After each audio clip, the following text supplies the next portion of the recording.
10. Good morning, everybody. Welcome to this virtual event of Global Chamber, collaboration between Global Chamber Guanajuato and Global Chamber Dallas. This event is to create awareness between immigration and international trade opportunities between Guanajuato and Dallas, Texas. We have an impressive personnel here in Guanajuato, and we need to create a more controlled environment and expectative on opportunities between trade, international trade. I'm going to present to you the panelists, the participants on this round table. First of all, we have Kathleen Campbell.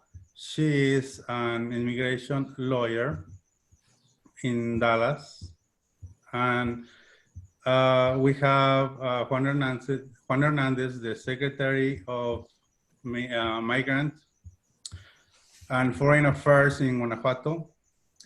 And unfortunately, we don't have Francisco de la Torre Galindo, which is the Consul General of Mexico in Dallas, Texas. But we have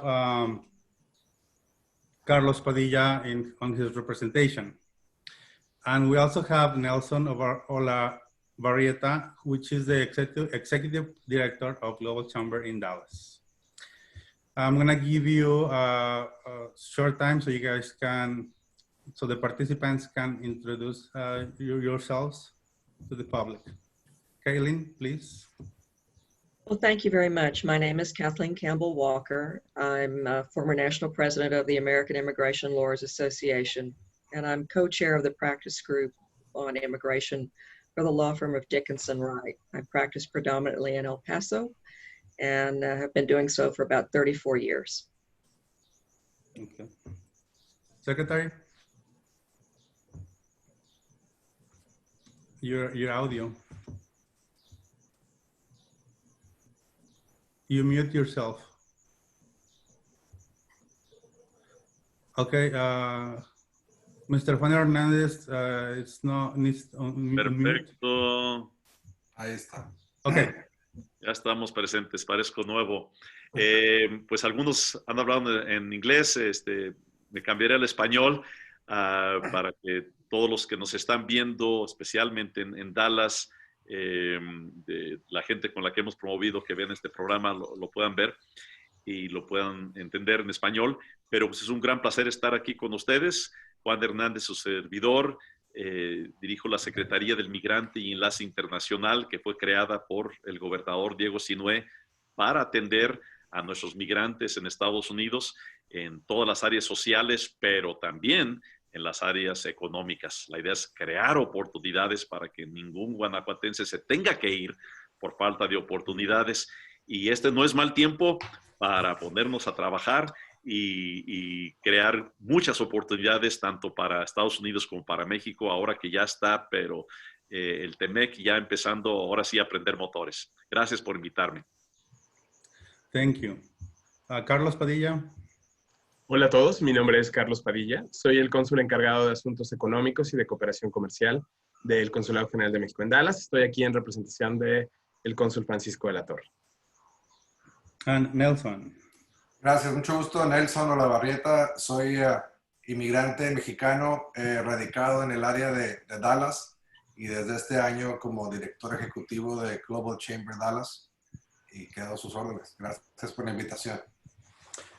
Thank you. We're going to start with the first question. As far as international trade, what is the immigration situation for people interested in Mexico-USA trade? What can you tell us about this interesting topic, Kathleen?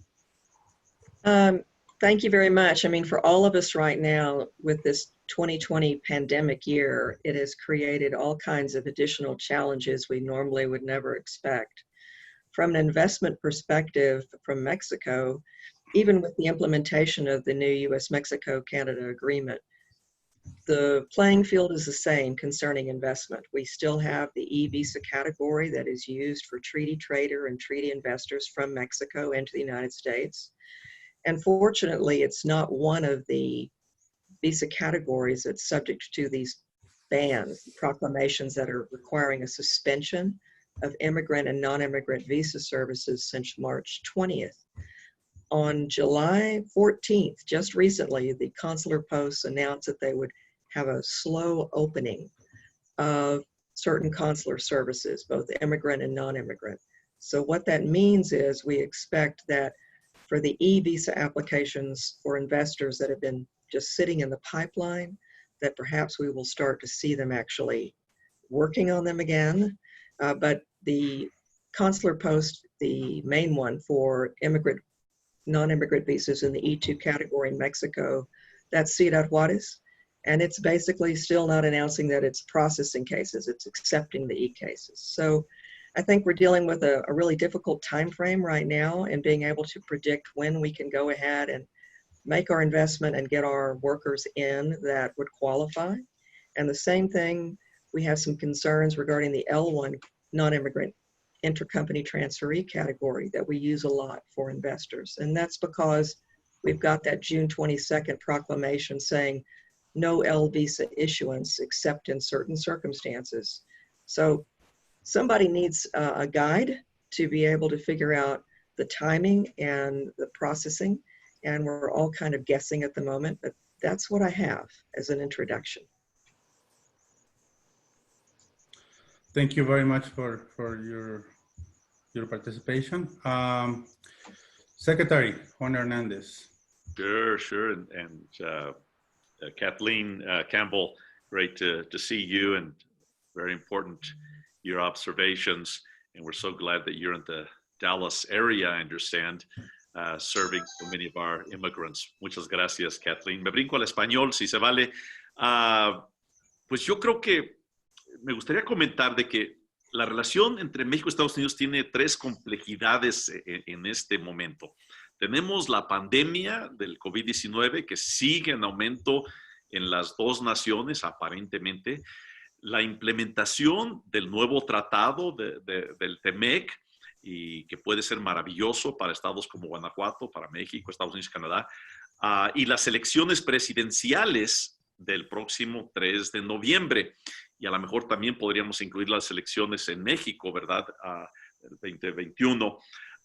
Pues las implicaciones de esas tres dimensiones para las relaciones comerciales entre México y Estados Unidos imponen un reto, yo creo que inédito, ¿sí? Para superar especialmente la incertidumbre que tenemos entre nuestros países e inclusive la incertidumbre mundial.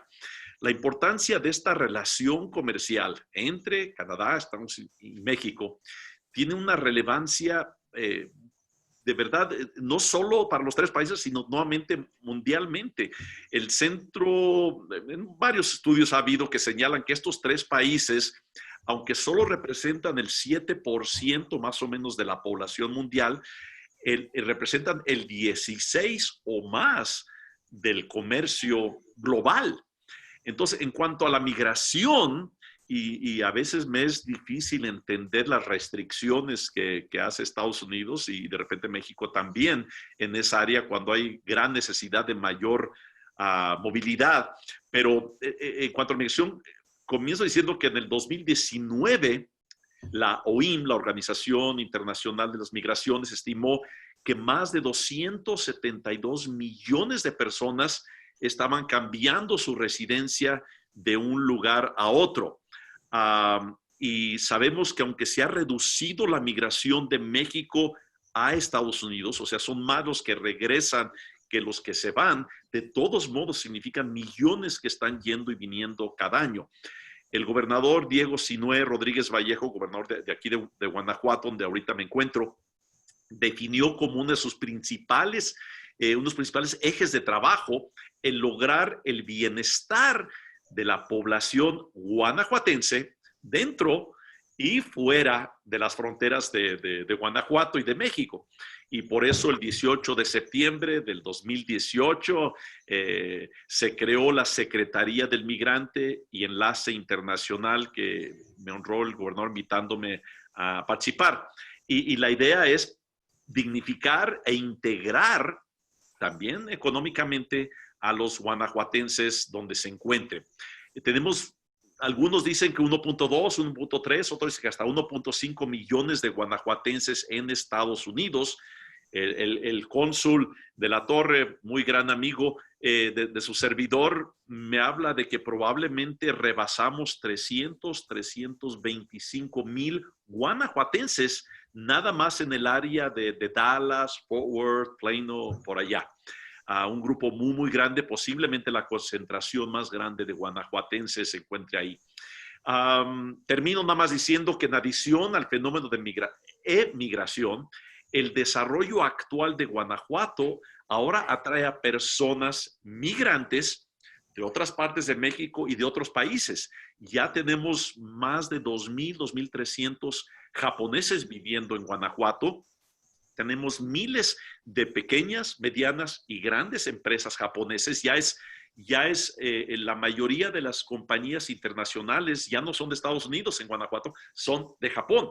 Tenemos muchísimas de Alemania y obviamente muchas también de Estados Unidos. O sea que Guanajuato, por su éxito económico, por el trabajo que ha hecho el gobernador cuando era secretario de Desarrollo Social en disminuir la pobreza extrema, creando oportunidades. Ahora tenemos inmigración a Guanajuato de muchos lugares del mundo y especialmente de otros estados en Guanajuato. Pero, sí, nada más termino diciendo, pero la relación Dallas y Guanajuato, importantísimo. Si nada más le trabajamos a eso, no nos lo acabamos. Muchas gracias. Very good, very good. That was a great input. Next, Carlos Padilla de la Cruz, sorry. De la Cruz. Muy bien, me gustaría construir sobre lo que acaba de platicar mi queridísimo Juan Hernández. Efectivamente, la relación entre Guanajuato y Texas es impresionante. Del 1.7 millones de mexicanos que viven en el norte de Texas, de acuerdo con los registros que tenemos en el consulado, la mayoría son de Guanajuato. Entonces, fácilmente podríamos tener los 350,000 mexicanos que se ha mencionado. Seguramente ese es un cálculo conservador. Ahora, los guanajuatenses que viven en el norte de Texas se encuentran en un punto estratégico para el desarrollo económico de la región y de su propio estado. Lo que nos hace sentir muy orgullosos de nuestra población guanajuatense es que tiene raíces fuertes en Guanajuato, pero se ha establecido con compromisos serios con la región del norte de Texas. La mayoría de los guanajuatenses que están aquí tienen familia en Dallas y contribuyen a la economía de una manera esencial. No solamente hablamos de personas que trabajan en empresas como mano de obra, sino de empresarios que han llegado aquí gracias al enlace que se ha creado entre el gobierno del estado de Guanajuato y sus migrantes, y que les ha apoyado a establecer sus propias empresas como generadores de empleo. En el marco del Kovid, podemos hablar de el impacto que ha tenido la comunidad mexicana, concretamente guanajuatense, en mantener la economía en un momento de crisis. No solamente mediante los negocios que se han mantenido abiertos, y que muchos de ellos están enfocados a servicios considerados esenciales, aún en el marco de esta crisis sanitaria, sino que han tenido la oportunidad de colaborar con sus comunidades. Okay, thank you very much. I would like to remind you that most of, or a lot of our audience is doesn't speak Spanish, so please provide us a resume of information at the end of your speech. So everybody can understand you. We're gonna go to Nelson Olavarrieta. Thank you. I'm gonna try in Spanish. Hope it works. Well, I'm here to representing Global Chamber Dallas, and I want to talk a little bit about the opportunities that there are for the many people of Mexico and Guanajuato in particular, when they move to invest and create jobs in Texas. Texas has is the main recipient of foreign direct investment in the United States, and it ranks, Mexico ranks in 4th place in that investment. It has been named by the CEOs of America as the top place to do business in America. And many companies around the US, mainly that have established in California, are they moving their headquarters to Texas and to the Dallas region in particular? I can name a few, as Toyota that recently, a couple of years ago, relocated their North American headquarters here to the North Texas or Dallas-Fort Worth area. One of the main reasons is the incentives that the government has, as they don't have a income tax in Texas, so that is a main source of attraction for companies to relocate here. Also, the cost of living in Texas is reduced when you compare with some other metros, not only in Texas, but in the rest of the USA. Actually, in Texas, the cost of doing business is the lowest, only after San Antonio.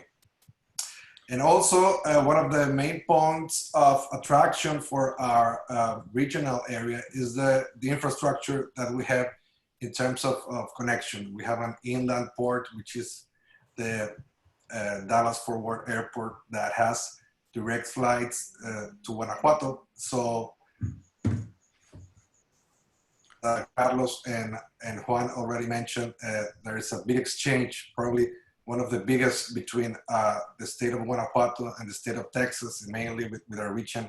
So the advantages of if you are a company in Guanajuato and are considering where should I go, where to expand, where you have a big base of people of Guanajuato here that you might want to tap, but also you have a connection from here to the rest of America, since our flight and air infrastructure is one of the biggest in the country.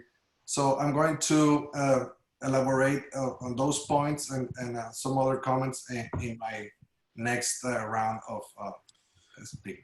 Okay, so far, thank you, Nelson. So far, we have that there is a connection and there is a huge immigration and there is a strong trade relationship between Guanajuato and Dallas, Texas. In this case, you guys are mentioning people moving over there and business expanding in the area of Texas, and vice versa. Companies migrating into Guanajuato, as Secretary Juan Hernández mentioned. Question number 2, what are the stronger sections right now on international trade there in Texas or Guanajuato, perhaps? Kathleen, do you have any information about this? My only input on it is just based on what I see is from an investment perspective. And of course, in cross-border trade, the automotive industry is extremely strong all along the Mexican border with the United States. But also what we've seen is an increase in some of the healthcare providers as well. Of course, everything has been impacted by the pandemic, and we have the recent changes now that are being implemented from a trade perspective based on the US-Mexico-Canada agreement. So there's been a lot of recalibrating on how to take effect of different trade and tariff provisions. That's about what I've got. Thank you. Secretary?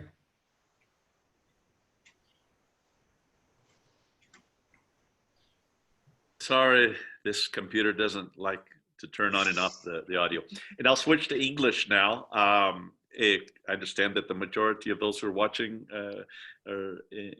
understand English and Spanish. In Guanajuato, we have grown the last at least 4 years, but probably a little bit longer, at about 4.5%, which is really huge. I mean, if you just look at what the United States has been doing, what Mexico has been doing, the growth. So the whole Bajío area, and especially Guanajuato, has had great growth. We'll see once we have the numbers. I'm sure those are not the numbers right now with the problem with the COVID, but the areas that have most grown, and we would have thought that the automotive industry would have had not such a huge growth after General Motors and all these huge companies, but automotive has continued growing, and literally hundreds, if not thousands, of small businesses have been created in Guanajuato to serve those big companies that are here.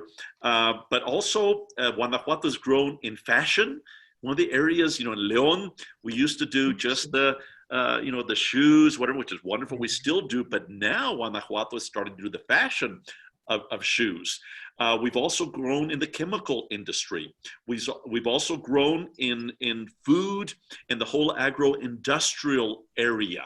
And Guanajuato is becoming more and more, they call it the refrigerator of Latin America, or even of North America, because from the east and from the west, the two oceans, they're coming to Guanajuato and then going north on Highway 57, which becomes Highway 35.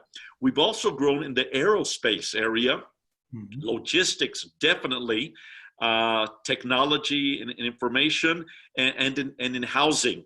So we're growing in many, many different areas. And I'll repeat, in the central part of Mexico, but especially in Guanajuato. Okay. Thank you. Thank you. Carlos Padilla, do you have any information on this question? Sure. What are the stronger sections? Great. Well, Texas is home to 50 of the 50 enterprises included in the Fortune 500. And that is a huge market to tap into. And of those, 26 are sited in Dallas. So Dallas has become really the hub of international trade. If you consider that Texas is a place where most of the commerce coming from Mexico flows through, that gives you a whole array of options to tap when you're thinking about either investing or developing new enterprises. Okay, thank you. Nelson. Sorry, I'm mute. It's a classic now. Well, I just want to mention that we tend to talk about the opportunities lost sometimes of jobs that are lost when immigration is coming to the United States. But we can also, in this case with Mexico and Guanajuato, give the example of the opposite. I mean, in the last decade, there was $3 billion of investment from large Mexican corporations in the Dallas area, creating over 5,000 jobs here locally. So Mexican investment is a job creator for the area. You know the names of the big players such as Bimbo, the biggest bakery in Mexico and probably in the United States as well. Also, Borden Milk and dairy products. It's now controlled by Lala Group from Torreon, also probably the largest company manufacturer or producer of dairy products. We all know about Cemex, the largest cement company probably in the world. It also has a large presence in the area. Elamex, and one of my home state is Interceramic. It's also has a big presence in the area and a job creator. So one of the main points that I want to touch today is that our interaction between Texas and Mexico is one of the largest. Mexico is the largest recipient of Texas products, and also Mexico has one of the largest trade exchanges with Texas. So there are opportunities for both sides, and I'm happy to elaborate on those in my next. Okay, so if anybody in the audience has any questions at the end of the presentation, towards the end, we're gonna give you the opportunity to answer and participate through the question and answer section. This is really important because we are providing information that there is actually this strong connection and on both sides of of the border, specific in this stage specifically. We're going to continue with question number 3, and this says, what can you mention about taking over the activities that ProMexico used to do? We all know that ProMexico disappeared recently, and it had a presence in many countries of the world. And when this happened, all those activities were left hanging. So does anybody have any information or what can you tell us about what ProMexico, the activities of ProMexico? What's going to happen with those activities? Who's going to take over those activities? Kathleen, do you know anything about this? I'd have to turn it over to Juan Hernández. I'm sure he knows. Thank you, Kathleen. And I'll pass over all the difficult visa questions. I'm glad that you asked because I can brag once again about Guanajuato. Guanajuato has what is called COFOSE, which is la coordinadora estatal de fomento a la industria guanajuatense, a las importaciones y exportaciones, which is sort of a state pro-Mexico. And matter of fact, ProMexico was created based on the COFOSE model. We continue with the COFOSE model in Guanajuato, and now that the federal government has decided to close the 48, I think, offices that promoted import-exports to the United States, we have become much more aggressive for our own state. Matter of fact, we, in the Secretaría del Migrante, the ministry that I direct, in a sense was created to work with COFOSE and other ministries to help promote the business between the United States and Guanajuato. We have 5 offices in the United States. We have an office in Dallas, in Chicago, in Los Angeles, in North Carolina, and in Atlanta, Georgia. And they work mostly, I'd say 80% on serving our immigrants, especially at this time of the COVID, but also taking the place of this, what we believe, unfortunate closing of a wonderful organization of ProMexico. Okay, thank you. Carlos Padilla, do you have any information? Sure. First, let me assure you, the labor of ProMexico has not been left hanging. We are taking over the big responsibility that ProMexico left behind, and we have been doing so ever since it disappeared. And to do so, we work closely with the Secretary of Economy, or the Ministry of Economy in Mexico, and the Ministry of Foreign Affairs. So the way we do it is that we have centralized our information to be able to expedite the processes and do it on a more efficient way. So we work closely with Mexico City, but we also work closely with organizations such as COFOSE that Juan Hernández mentioned. Many states have already developed quite healthy infrastructures to help promote their own kind of commerce between the states and the United States. And we have been building on that. So we hope to serve as a link and to keep providing Mexican people with interest in investing in the US with all the information that they require. As a matter of fact, Dallas is the seat of quite a few think tanks that are here to promote the development of new enterprises. All of them built by immigrants that came here and that are helping other immigrants. According to this study by the Southern Methodist University of Texas, the new face of the immigrant is not what it used to be. So we're no longer speaking about labor. We're speaking about professionals that come here and they investigate beforehand and create links beforehand to get here in order to develop healthy enterprises.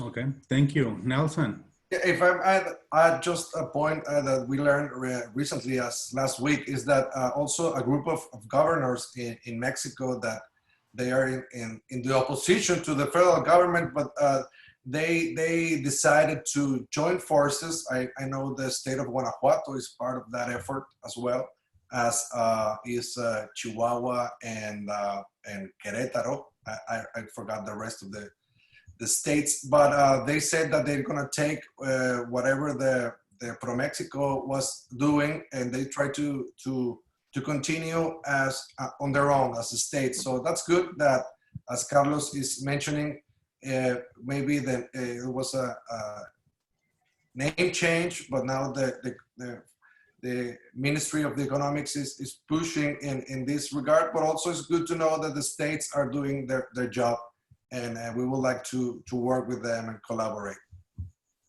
Okay, thank you very much. Now let's continue with the next question. And he mentions, what is the presence of Guanajuato in Dallas, Texas, and vice versa? It could be. And do you guys know any success stories? I know that Kathleen is in the immigration area, and perhaps she has some examples of some migrants or immigration stories that she can mention. Well, what we predominantly represent are some individual investors from Mexico, but for example, I do work for Bimbo, and they have the amount of employees that they have managed to provide jobs for in the United States. It's almost 20,000 workers, and they continue to be really a leader in the baking industry nationally and internationally, and also including ethical and environmental concerns as well that they are extremely concerned about, and are leaders globally in those areas in their practices. So from the larger example I have to smaller examples of individual investors who I'd have to ask for their permission to disclose any kind of names, but small business is the driver of our economy as far as the creation of jobs. And all I can say is that unfortunately for the E2 category that is for treaty investors from Mexico, we've had a lot of difficulty with the process that we use. It's not very streamlined or efficient right now. And we could all do with some improvements in that area to follow some other models to help improve investment from Mexico to make it easier from an immigration perspective. That's what I have. Thank you. Secretary? Just a good example, I think, of what can be done. There's a group called Guanajuato Tech, GTO Tech. There's a group of all IT companies, I believe 12 of them out of Guanajuato, mostly young guys, young ladies, who have decided to join, create a group, and have sent a couple of people to Dallas to represent all 12 of the companies. And so they're coming and going and already talking to Toyota over there in Plano, Texas, and talking to Bell Helicopter in Fort Worth, and to the different companies offering IT services.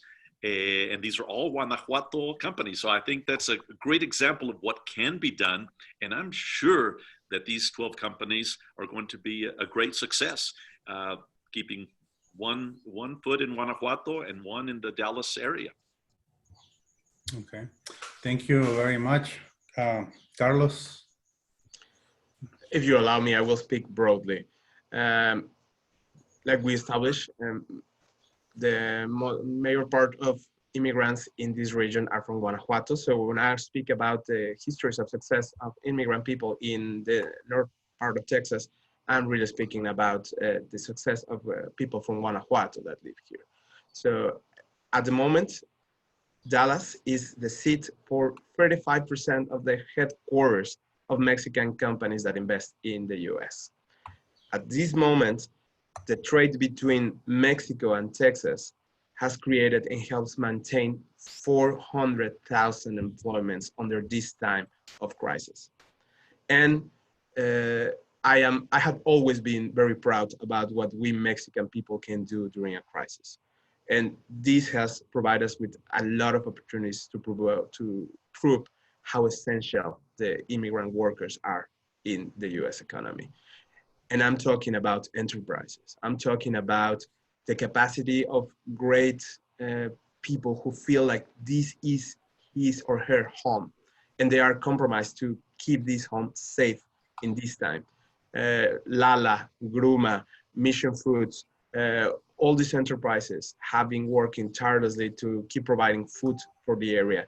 But even when they are facing challenges of their own, they have taken the time to make an effort and provide help by donating food to the people who need it at this time. So I would qualify that as a great success story, because it proves that Mexico is great, that Mexico helps, and that Mexican people from Guanajuato, help the nation grow, help their new communities grow while they keep their roots firmly in Guanajuato. Okay, thank you very much, Nelson.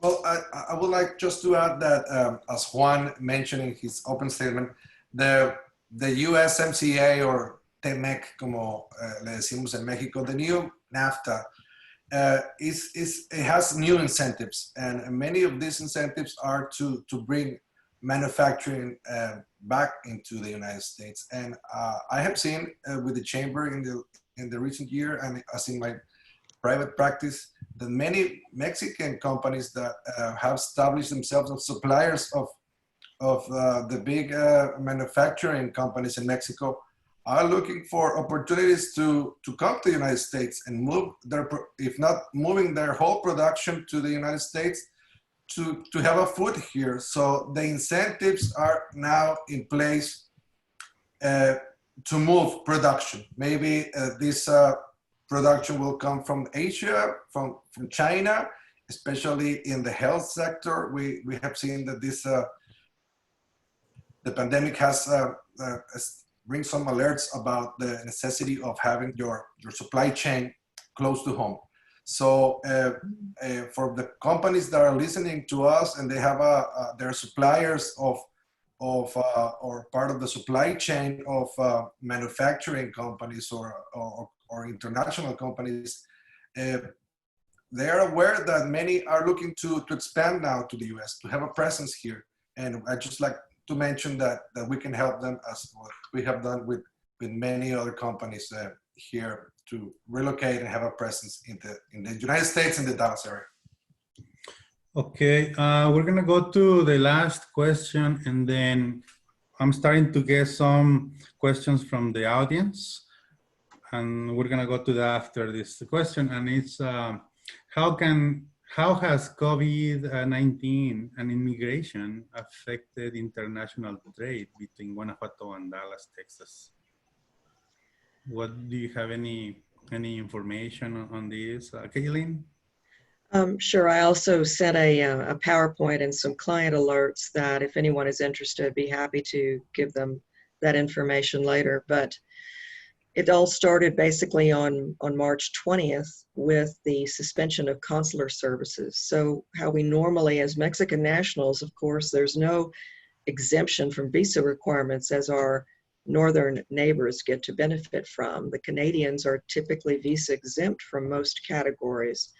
But for Mexican nationals, we have to go through all of the hoops, and that typically means we have to visit a consular post of the United States in Mexico.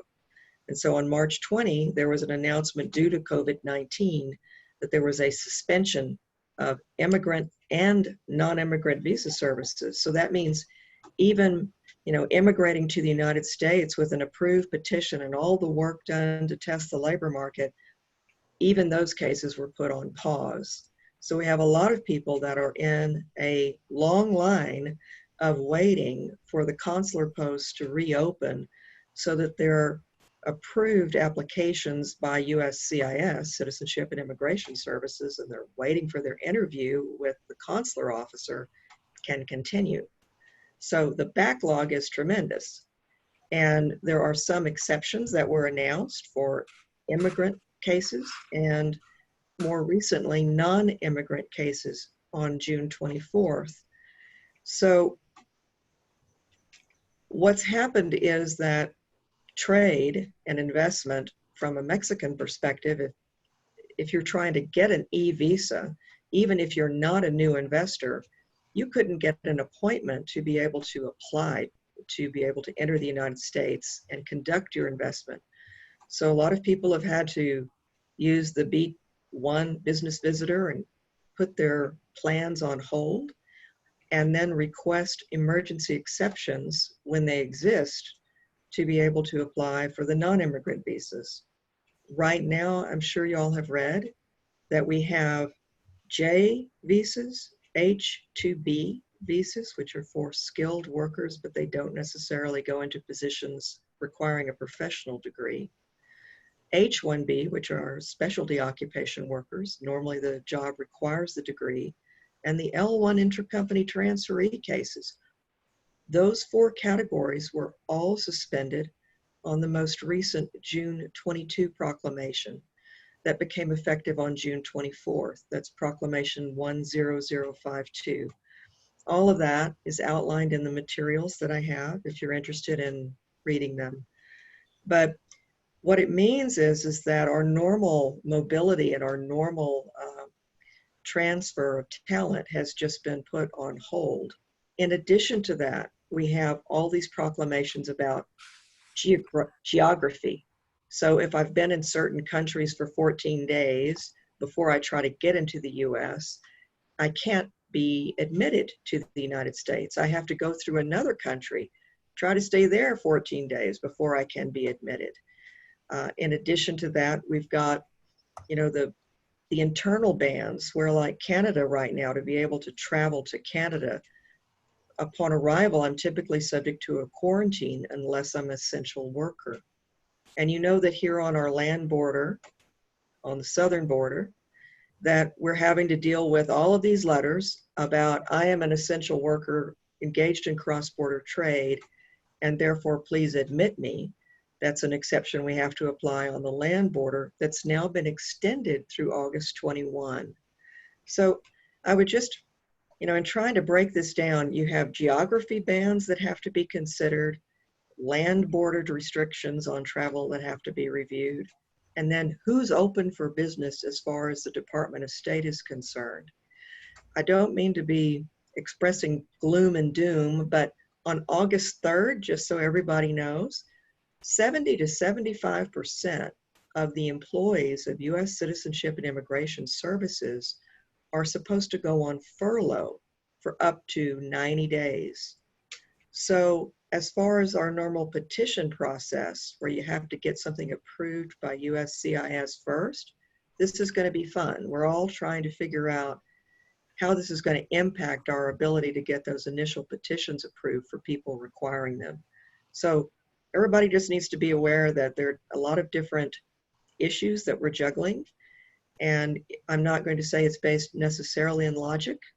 And please call up and get help from somebody so you don't get surprised, because it's very frustrating for all of us. This is something that we can definitely expand on in the future, because this is an important topic. Thank you, Kathleen. You're welcome. Juan Hernández. My goodness. How depressing, Kathleen. I'm sorry. I'm so sorry. No, but you're so right. I keep thinking of all the examples. There's a gentleman here from Mexico that if I said the name, everyone in this panel would know his name. And he's got a huge investment that he wants to do in the United States that would literally provide thousands of jobs in the United States. And his visa expired, and he just was trying to get a renewal for it. I mean, he'd be flying in his own plane. I mean, everything, and he can't get an appointment. It's amazing, amazing, Number two, here in Guanajuato, I know of 2 young ladies who already had everything set up to teach in the Dallas area, by the way, specifically, had the visas, took all the exams. I mean, it was a process of 1.5 years to go as bilingual teachers to the schools in Dallas, and they spent a fortune of money, quit their jobs, did everything, and then suddenly, 2 weeks ago or whatever, the President of the United States said none of those visas either. And they're just stuck now without jobs here, without the job up there, and that incredible investment that they did. And the schools in the Dallas area saying, we need them, and trying to find ways so that they are able to bring them up. So you're so right. It's very, very complicated. And trying to be positive, I think it's a moment in which we need to get ready for success and ready to do business. I think that that many companies are as I say, getting their motors started so that once we can start doing business. And by the way, and under all of the cares that we should take, and I meant to start off today by wearing my mask at the beginning. I'm in my own home. I have no one else here, so that's why I don't have one on. But it is so important that we deal with this coronavirus, and so that we can continue with business. Nevertheless, the Mexican consul in Dallas, they're just incredible. This global chamber, please, those of you who are watching, you need to speak to them. And I suggest to the Secretaría del Migrante, we're here to help you to get ready so that we can start doing business and be an incredible blessing that we can be for Mexico and the United States once we get through this. So please call us up. I don't know if we can put the numbers up there or have someone call you, but everyone call, please, the Mexican consul, please call the Global Chamber, and I'm ready for you also 24 hours a day. Thank you. Of course, Kathleen is ready for everything related to immigration. We already she can solve all our problems. Thank you. Oh, Carlos Padilla. Thank you. Well, I know it sounds bleak, but although it might sound corny, let's keep in mind that the night is always darkest before dawn, and we are at the dawn of a new era of trade between Mexico and the US. We have just started working on the frame of USMCA, and I'm sure that it will provide new opportunities. It is already providing new opportunities, considering that the import and export rates between Texas and US is impressive.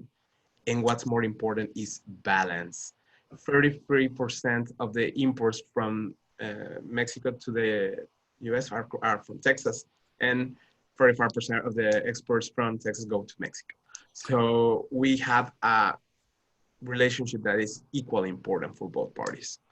And well, on both sides of the borders, we have never weathered before challenges, and we will not this time.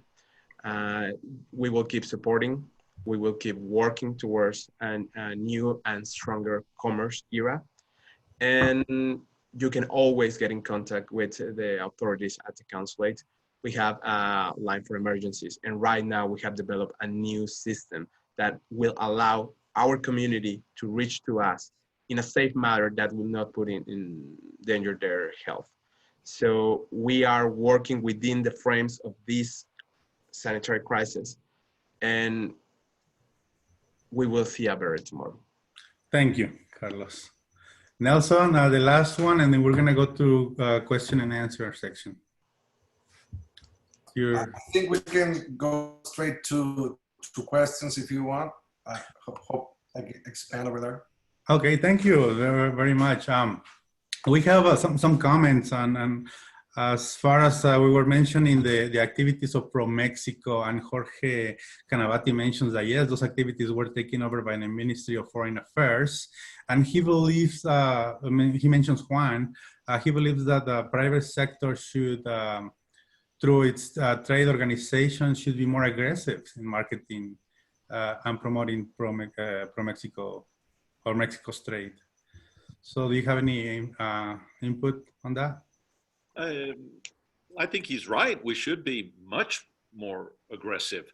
And I think that that the state of Guanajuato has been aggressive. It's amazing how we went from, I don't have the exact numbers, but from a few hundred million some years ago, 20 years ago or so, we've now gone to many billions of dollars.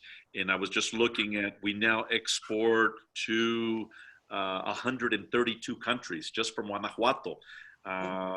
We export now something like $20 billion a year. And that sounds huge, but it's still not enough. We need to be much more aggressive. And the governor has been working with all of the ministries of the state. And now, as had been mentioned before, with all of what we call Centro Bajío. There are 5 states, and now we're working as a block we must be even much more aggressive in exporting and in importing. Importing is not always a negative thing. We're talking about trade. And also we need to work much more with Canada. We also have Guanajuatenses, by the way, in Canada. And since Carlos Padilla keeps saying that we're the best, I will take those words from him and keep quoting him. I'm kidding you. But I agree with Canavati. We must do much more and must support our exporters and must support, for example, this group of the 12 from the GTO Tech that I told you that just moved to Dallas. We've been letting them use our office of Guanajuato, of our Secretaría there to start with. And we can't stop right now, except we must be cautious because of Kovid, and we must work under the laws that, from my personal perspective, are unfortunate right now in the United States. Thank you very much. Now, does anybody have any list of products from the agricultural industry that are on demand? Well, if I can comment, I see that one of the questions is what other market segments are hot for the area. And let me just mention that the top job creator for foreign direct investment in the Dallas area has been software and IT services. And many of those big employers here are from Mexico. They have established a big presence here and are doing very well. We also can mention that automotive OEM is a big investment here, foreign, and it's something that we can connect with, as I mentioned before, with Mexican companies that are connected to that supply chain. Food and beverage is a big opportunity. Real estate is one of the top sectors of foreign direct investment, as well as industrial equipment, transportation, and warehousing.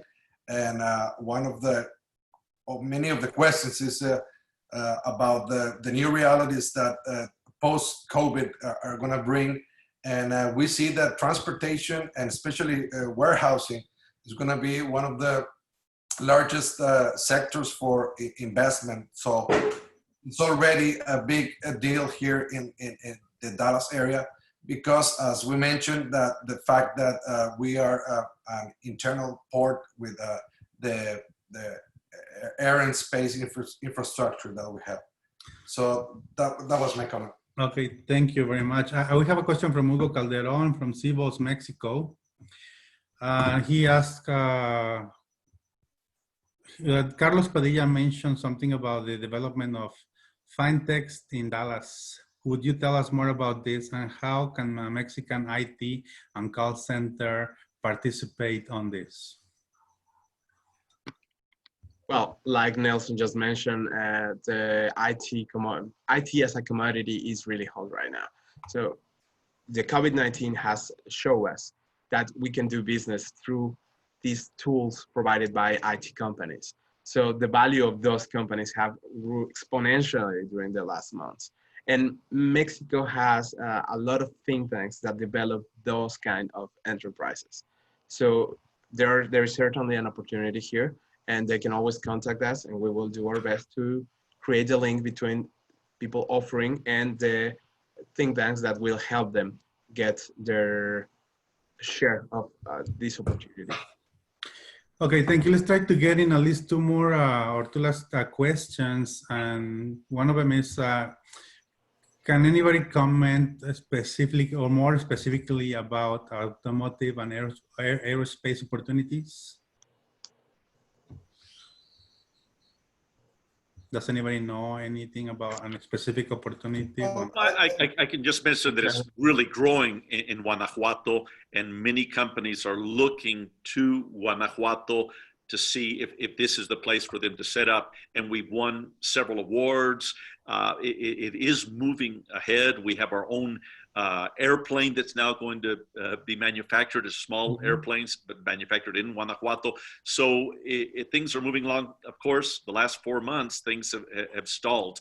Also, I noticed in the questions, if I could just jump over to the agricultural setting, a lot of opportunities, I believe, in the agricultural area, because if we're reading right, around the world, the need for food is going to be huge.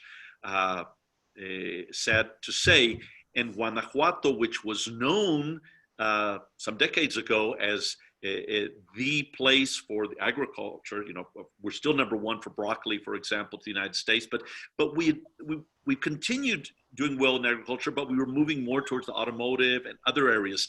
I think that we're going to recuperate the importance and the leadership in agriculture. And I'll just mention that 2 weeks ago, and if anyone is interested in speaking to the Secretary of Agriculture in Guanajuato, Pepe, great friend, we had several from the United States who were on a Zoom, kind of like this, and they were asking if Guanajuato could provide very specific items.